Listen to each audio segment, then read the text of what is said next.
ये चैनल केवल मनोरंजन के लिए है। हम किसी भी तरह के अंधश्रद्धा को बढ़ावा नहीं देते। एक खंडहर नुमा घर जिसकी दीवारें जर्जर हो चुकी थी। मेघना अपने घर में अपनी माँ के साथ एक कमरे में सोई हुई थी। नींद में भी उसके चेहरे पर एक अजीब सा डर था। डर के मारे वो पसीने से भीग चुकी थी। तभी अचानक वो बहुत जोर से चिल्ला कर उठी और उसने देखा कि उसका फोन लगातार बज रहा है। फोन में उसकी फ्रेंड शीतल की कॉल आ रही थी। उसने हांफते हुए उसकी कॉल रिसीव की। हेलो मेघना, क्या हुआ तुझे? तू इस तरह हाफ क्यों रही है?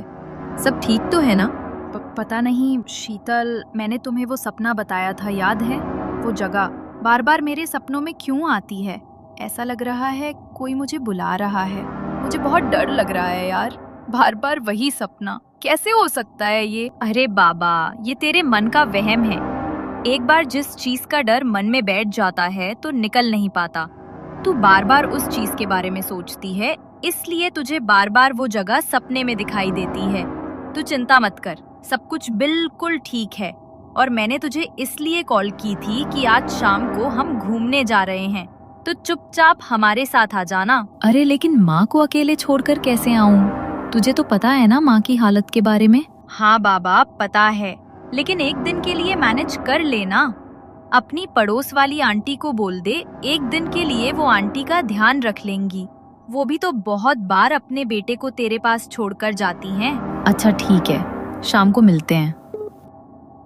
शाम को मेघना अपने दोस्तों के साथ घूमने के लिए निकल गई। विक्की, समीर, नैतिक, शीतल और मेघना, पांचों दोस्त अपनी गाड़ी में एंजॉय करते हुए मेहरगढ़ की ओर निकल गए। मगर मेघना का मन अभी भी बेचैन था। अरे बाबा, क्या हो गया है तुझे? आज तो हम ट्रिप के लिए जा रहे हैं, तब भी तो खुश नहीं है। किस लिए इतनी परेशान है?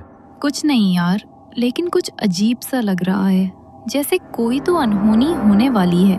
कोई तो है जो मुझ पर नजर रखे हुए है। अरे यार, तू क्या देखने लगी है आजकल, जो तेरा दिमाग ऐसा हो गया है? थोड़ी कम भूतिया नॉवेल्स पढ़ा कर तो तेरा दिमाग थोड़ा ठिकाने रहेगा। पता नहीं कैसी अजीब अजीब बातें सोचती रहती है। रात को रोड बिल्कुल खाली था, तो समीर फुल स्पीड में गाड़ी भगा रहा था। तभी अचानक रास्ते पर उसकी गाड़ी बंद पड़ गई।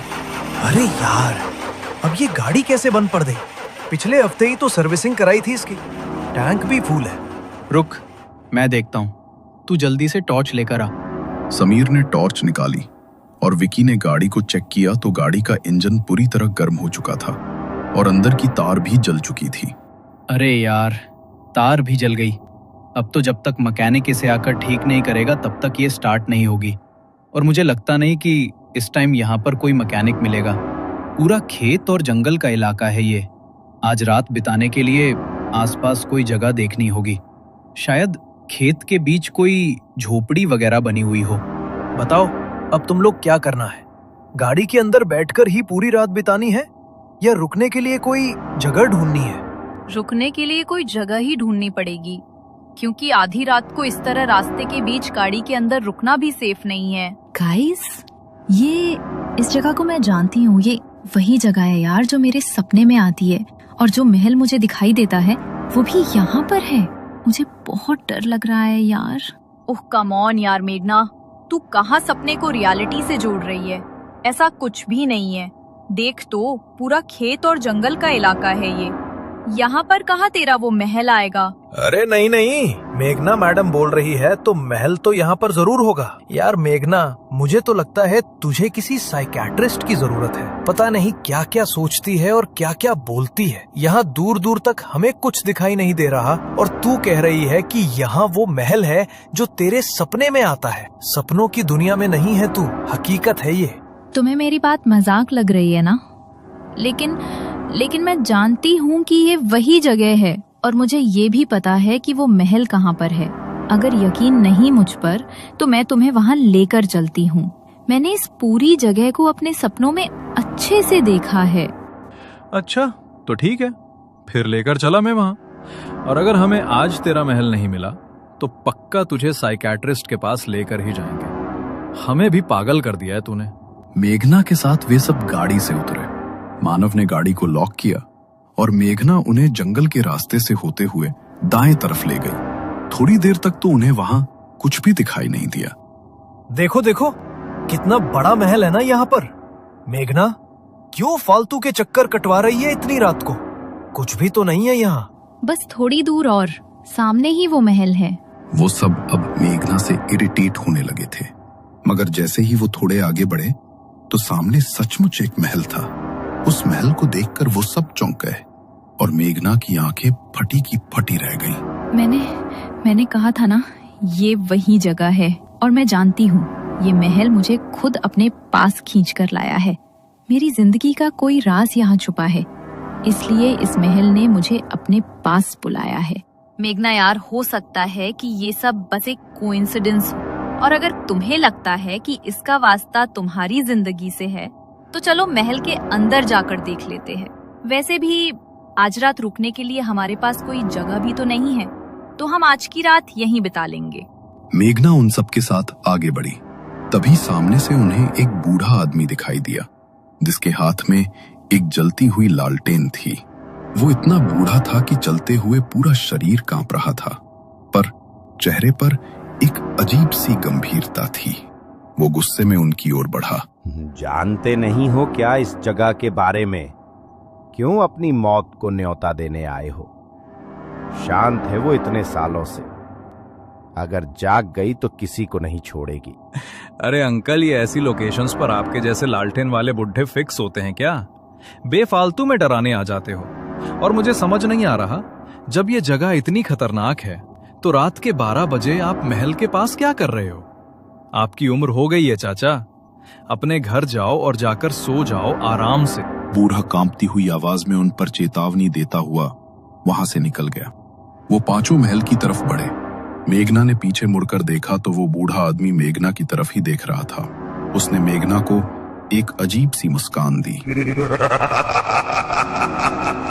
वो मुस्कान मेघना को और भयभीत कर गई। वे पांचों अब महल के दरवाजे पर पहुंचे। दरवाजे पर ढेर सारे ताबीज बंधे हुए थे। ये ताबीज ऐसा लगता है जैसे किसी शक्ति को अंदर रोक कर रखने के लिए इन्हें बांधा गया है। अरे यार, अब तो जो भी हो, इन ताबीजों को तोड़ कर ही अंदर जाना पड़ेगा, वरना तेरे सपने की सच्चाई कैसे पता चलेगी कि किसने तुझे यहाँ बुलाया है। समीर ने बिना कुछ सोचे समझे उन ताबीजों को तोड़ दिया। उसने महल का दरवाजा खोला। वो जैसे ही महल के अंदर पहुंचे तो वहां घुप अंधेरा था। विक्की ने अपने बैग से टॉर्च निकालकर उसे जलाया तो महल में हर तरफ जाले लगे हुए थे और पूरा महल मानो धूल की चादर में लिपटा हुआ था। हर तरफ से एक अजीब सी किरकिर की आवाज गूंज रही थी। तभी विक्की ने टॉर्च को दूसरी दिशा में घुमाया और तभी एक चमगादड़ों का झुंड आकर उनके ऊपर झपट पड़ा। ओह माय गॉड, ये तो हमने सोचा ही नहीं कि यहाँ चमगादड़ होंगे। अगर ये एक बार शरीर से चिपक गए तो निकलना मुश्किल हो जाएगा। निकलो यहाँ से, ये बढ़ते जा रहे हैं। एक के बाद एक चमगादड़ उनके सर पर मंडराने लगे। वो सभी दौड़कर दरवाजे की तरफ भागे, लेकिन हवा के झोंके से दरवाजा अचानक बंद हो गया। उन्होंने दरवाजा खोलने की बहुत कोशिश की, लेकिन दरवाजा मानो जाम हो गया। जैसे तो वो महल चाहता ही नहीं था कि अब वो पांचों उस महल से बाहर निकल सके। अरे, अब इस दरवाजे को क्या हो गया? खुले क्यों नहीं रहा? कहीं तू हमें सच में भूतिया महल में तो नहीं ले आई? पता नहीं यार, पर यहाँ कुछ तो अजीब सा महसूस हो रहा है मुझे। जैसे ही मेघना ने ये कहा, एक जोर का झोंका आया और चमगादड़ों की किर किर वाली आवाज अचानक शांत हो गई। वे पीछे मुड़े। जहाँ कुछ ही पल पहले चमगादड़ मंडरा रहे थे, अब चारों तरफ सन्नाटा पसर गया था। ये कैसे हो सकता है? अभी तक तो यहाँ चमगादड़ों का झुंड था और अब एक भी नहीं दिख रहा। जितनी जल्दी हो हमें यहाँ से निकलना होगा। पुराने महलों में आने जाने के लिए काफी सारे दरवाजे होते थे। इस दरवाजे के अलावा भी यहाँ बाहर जाने के लायक कोई ना कोई दूसरा दरवाजा जरूर होगा। हमें वो ढूंढना होगा। मुझे नहीं लगता कि अब हमें यहाँ से बाहर निकलने के लिए कोई दरवाजा मिलेगा।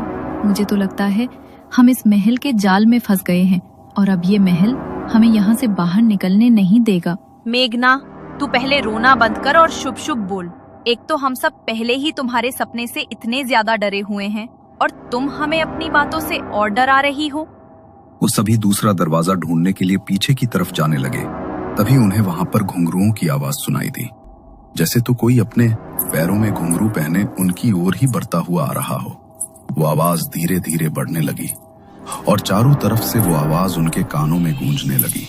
अचानक फिर से चमगादड़ों ने उनके ऊपर हमला कर दिया और खुद को बचाने के लिए वो सभी इधर उधर भागने लगे। भागते भागते मेघना छिपने के लिए ऊपर की तरफ भागी। उसके पीछे चमगादड़ों का झुंड था। उसने देखा कि सामने एक कमरे का दरवाजा खुला है, तो वो चमगादड़ों से बचने के लिए सामने के उस कमरे में चली गई और अंदर से दरवाजे को बंद कर लिया। वो अभी भी बुरी तरह हाँफ रही थी। उसने कुछ देर वहां चैन की सांस ली। तभी उसके कानों में एक आवाज पड़ी, जैसे तो कोई बड़ी दर्द भरी आवाज में कुछ गा रहा हो। ये कैसी आवाज आ रही है? ये गाने की आवाज तो मुझे मेरे सपने में भी सुनाई देती है, जैसे कोई बहुत दर्द में हो। लेकिन मेरे अलावा यहाँ पर और कौन है? कहीं कोई आत्मा तो नहीं? या कहीं ये चारों ही तो मुझे डराने की कोशिश नहीं कर रहे? शीतल, विकी, समीर, नैतिक, तुम लोग मुझे डराने की कोशिश कर रहे हो ना? देखो प्लीज अपना मजाक बंद करो, मुझे सच में डर लग रहा है। मेघना को उसकी बात का कोई जवाब नहीं मिला। तभी उसे कमरे में घुंघरू की आवाज सुनाई दी। उसने पलट कर देखा तो कमरे की खिड़की बड़ी ही तेज आवाज के साथ खुली। कमरे के अंदर जैसे ही चांद की हल्की रोशनी पड़ी तो दूसरी तरफ एक परछाई उभरी, बिखरे बाल और नृत्य करती हुई एक स्त्री। उस परछाई को देखकर मेघना मानो उसकी ओर ही खिंचती चली गई। मेघना ने कमरे में अंदर की तरफ बढ़कर देखा तो एक बड़ी ही खूबसूरत नर्तकी के कपड़े पहनी एक औरत उसकी ओर पीठ करके खूब सुंदर नृत्य कर रही थी। उसके घुंघरू की आवाज और संगीत की धुन उस पूरे कमरे में गूंज रही थी। मेघना एक टकटकी लगाकर बस उसे ही देखे जा रही थी। तभी अचानक उसने नृत्य करना बंद कर दिया और अचानक वो मेघना की तरफ पलटी। उसका चेहरा बेहद भयानक था। आंखों की पुतलियां पलटकर ऊपर को हो चुकी थी और चेहरे का मांस गलकर उसके भीतर कीड़े रेंग रहे थे। शरीर पर भी हर जगह कीड़े लिपटकर उसके सड़े हुए मांस को खा रहे थे। उसका इतना भयानक चेहरा देखकर मेघना की चीख निकल गई। वो औरत अचानक से मेघना के ऊपर झपटी, मगर इससे पहले वो उसे कुछ नुकसान पहुंचा पाती, अचानक से कमरे का दरवाजा खुला और वो औरत कहीं गायब हो गई। मेघना ने देखा तो उसके दोस्त भागते हुए उसके पास आ रहे थे। उन्हें देखकर उसका मन कुछ शांत हुआ और वो जल्दी से उठी। अच्छा हुआ तुम मिल रही हमें, ये जगह बहुत खतरनाक है। तुम सच कह रही थी, कुछ तो अजीब है इस जगह में, मगर पता नहीं तुम्हारे सपने से इसका क्या वास्ता है। उठो और जल्दी चलो यहाँ से। नैतिक ने मेघना का हाथ पकड़ा और वो पांचों वहां से नीचे की तरफ भागे। बाहर जाने का दरवाजा अभी भी खुलने का नाम नहीं ले रहा था, मगर उन सब ने मिलकर जोर लगाया तो दरवाजा खुल गया। वो जल्दी से भागकर अपनी गाड़ी में बैठ गए। पहले उनकी जो गाड़ी स्टार्ट नहीं हो रही थी वो अब एक बार में ही स्टार्ट हो गई। उसी वक्त वो लोग वहां से निकल गए, मगर वहां से निकलने के बाद भी मेघना के चेहरे पर एक अजीब सा डर था। वो बहुत बुरी तरह सहमी हुई थी। मैं जानती हूँ मेघना कि तुम्हारे सपनों का आज हकीकत से सामना हुआ है। ये तो हम भी नहीं समझ पा रहे कि ऐसा कैसे हो सकता है, लेकिन तुम डरो मत, हम वहाँ से वापस आ गए हैं। प्लीज तुम रिलैक्स हो जाओ। मेघना ने शीतल की तरफ देखा, मगर उसकी बात का उसने कोई जवाब नहीं दिया। वो लोग पहले ही 6 घंटे की ड्राइव करके वहां पहुंचे थे और वापस आते हुए भी उन्हें गाड़ी चलाते हुए लगभग 4 घंटे बीत चुके थे। सुबह की हल्की हल्की रोशनी होने लगी थी। तभी समीर में एक ढाबे के पास अपनी गाड़ी रोकी। यार बहुत भूख लग रही है, चलो कुछ खा लेते हैं। वैसे भी कल रात से दिमाग खराब चल रहा है मेरा। अरे तो अभी भी क्यों बुत बनकर बैठी है? जो बीत गया सो बीत गया, चलो खाना खाने चलते हैं, मुझे तो बहुत भूख लगी है। उनके कहने पर मेघना गाड़ी से उतर गई, लेकिन उसके चेहरे पर कोई भाव नहीं था। वो ढाबे के अंदर जाकर खाने के लिए बैठे। टेबल पर खाना सर्व हुआ। मेघना के सामने पानी का भरा गिलास रखा था। उसने जैसे ही उसके अंदर देखा तो उसमें उसे उसी औरत की परछाई दिखाई दी जो पीछे से उसकी ओर झपट रही थी। ये देखकर मेघना ने उस गिलास को उठाकर दूर फेंक दिया और जोर जोर से चिल्लाने लगी। उसका पूरा शरीर कांपने लगा और पसीने से भीग गया। उसके ऐसी हालत देखकर उसके दोस्त भी बुरी तरह घबरा गए। वो मुझे मार डालेगी। वो यहाँ तक मेरे पीछे आ गई है। मुझे उससे बचा लो। वो मुझे मार डालेगी। कोई तुम्हें नुकसान नहीं पहुंचाएगा मेघना। यहाँ कोई नहीं है। प्लीज डरना बंद करो। कल जो हुआ उसे भूल जाओ। हम सब तुम्हारे साथ हैं। तुम्हें कुछ नहीं होगा। गाइस प्लीज चलते हैं यहाँ से। मेघना की हालत देखो। मेघना की हालत देखकर वो सब वहां से निकल गए। सबसे पहले उन्होंने मेघना को उसके घर ड्रॉप किया। मेघना की बीमार माँ अपने बिस्तर पर लेटी सोई हुई थी। मेघना ने अपनी माँ और अपने बंजर घर की हालत देखी तो परेशान होकर चारपाई पर बैठ गई। समझ नहीं आता ये कैसी जिंदगी दी है भगवान ने मुझे। पैदा हुई तो पापा को छीन लिया और जब से होश संभाला तब से माँ को इस चारपाई पर ही देखा। पता नहीं माँ कभी ठीक हो पाएंगी या नहीं। मैंने कौन से बुरे कर्म किए होंगे कि माँ को इतना दुख सहना पड़ा। और कल रात जो हुआ उसके बाद तो मेरा मन और ज्यादा घबरा रहा है। मेघना की आवाज सुनते ही उसकी माँ की नींद टूट गई। वे धीरे धीरे अपने बिस्तर से उठी और लड़खड़ाती आवाज में मेघना को पुकारने लगी। आ गई तू? जरा मुझे एक गिलास पानी दे दे। मेघना ने सहारा देकर अपनी माँ को उठाया और उसे पानी पिलाया। उसकी माँ की हालत इतनी खराब थी कि पानी पीते हुए भी आधा पानी उनके मुंह से नीचे गिर रहा था। मेघना हर रोज अपनी माँ की हालत देखकर रोने लगती थी। ना तो इतने सालों से उसकी माँ की हालत में कोई सुधार आया था और ना ही भगवान उन्हें अपने पास बुलाता था। अपनी माँ का दुख देखकर मेघना हर दिन तड़पती थी। रात हुई मगर मेघना के दिमाग से कल रात की बातें नहीं जा रही थी। उसे बार बार आंखें बंद करते ही वो जगह और वो औरत अपनी आंखों के सामने दिखाई दे रही थी। आखिर क्यों दिखती है मुझे वो जगह? और वो मेरा वहम भी नहीं है। उस जगह को कल मैंने अपनी आंखों से देखा है और वही औरत, वही नृत्य, वही गाने की आवाज। बार बार मुझे ऐसा क्यों लग रहा है कि उसका नाता मेरे अतीत से जुड़ा हुआ है? कुछ बुरा, कुछ बहुत बुरा। ये सब सोचते सोचते मेघना की आंख लग गई। बड़ी मुश्किल से उसे आज नींद आई थी मगर जैसे ही वो गहरी नींद में जाने लगी तभी उसे दरवाजे पर ठक ठक की आवाज सुनाई दी। उस आवाज से वो अचानक से नींद में हड़बड़ा कर उठी।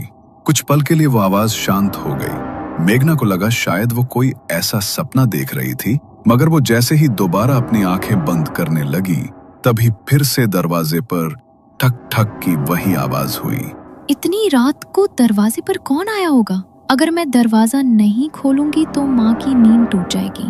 माँ की नींद न टूट जाए इसलिए मेघना ने दरवाजा खोल दिया मगर दरवाजे के बाहर उसने जो देखा वो देखकर उसकी रूह कांप गई। नर्तकी के कपड़े पहने एक औरत अपने चेहरे पर घूंघट लिए ठीक उसके सामने खड़ी थी। मेघना ने कांपती हुई आवाज में उससे पूछा, कौन हो तुम? इतनी रात को यहाँ क्या कर रही हो? मेघना के इतना पूछते ही उसने कसकर मेघना का हाथ पकड़ लिया। हवा के झोंके से उसके चेहरे का घूंघट हटा तो मेघना की जान उसके हलक में अटक गई। उसका चेहरा ठीक वैसा ही था मेघना को जो आत्मा महल में दिखाई दी थी। आंखें ऊपर की ओर पलटी हुई और चेहरे और शरीर का मांस सड़ा हुआ जिस पर कीड़े रेंग रहे थे। मेघना ने उससे अपना हाथ छुड़ाने की कोशिश की मगर तभी उस भयानक औरत के मुंह से एक काले रंग का धुआं निकला। मेघना अचानक हवा में ऊपर उठी और उसके शरीर में वो काला धुआं जाकर समा गया। मेघना वहीं पर निढाल होकर गिर पड़ी और उसके घर का दरवाजा खुद ब खुद एक तेज हवा के झोंके के साथ बंद हो गया।